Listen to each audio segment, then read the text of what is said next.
Hi everyone.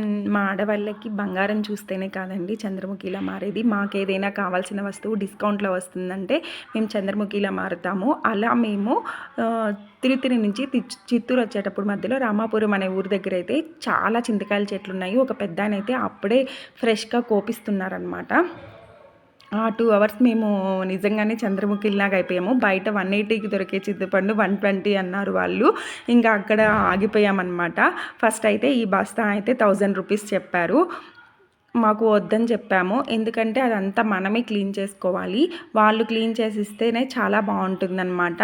ఆ ఊర్లోకి వెళ్ళి ఫస్ట్ అయితే అంతా కనుక్కుంటే ఎవరెవరి దగ్గర ఉందనేది వాళ్ళు బాగా రెస్పాండ్ అయ్యారనమాట. ఇలా చింతకాయల్ని కోపించిన తర్వాత ఎండబెడతారు. ఎండబెట్టిన తర్వాత పైనుండి ఆ లేయర్ అంతా తీసివేసేసి తర్వాత అక్కడ ఉండే పొట్టంతా తీసేసి తర్వాత సుత్తితో కొడతారండి.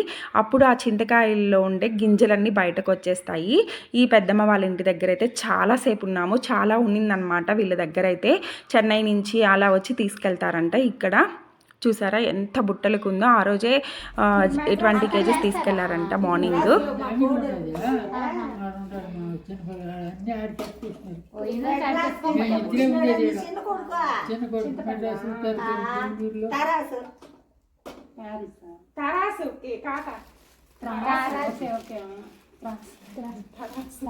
అంటే అది లాంగ్వేజ్ కింద పెట్టి అది పెట్టి మరి పెట్టుకుంటారు.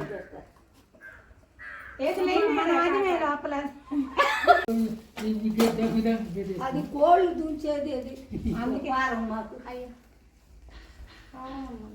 నాటుకోళ్ళు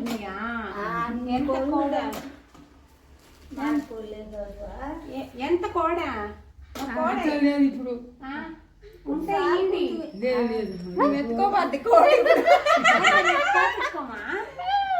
ఏమవుద్ద నాటుకోడి కూర తింటాను లేదు మా ఇప్పుడు పెట్టేళ్ళా. ఇలా మేము చంద్రముఖిలాగా మారి 10 కేజెస్ పండు అయితే తీసుకున్నామన్నమాట. చింతపండు చూస్తుంటే ఎంత ఫ్రెష్గా ఉండిందో.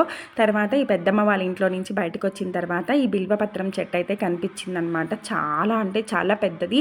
డిఫరెంట్గా ఉన్నాయి లీవ్స్ కూడాను. ఒక్కొక్కరికి 5 లీవ్స్ ఉన్నాయి, ఒక్కొక్క దానికి 9 లీవ్స్ ఉన్నాయన్నమాట. 5 లీవ్స్ ఉంటే ఒక నేము, 9 లీవ్స్ ఉంటే ఒక నేమ్తో పిలుస్తారు. అలా ఉందన్నమాట ఈ చెట్టు.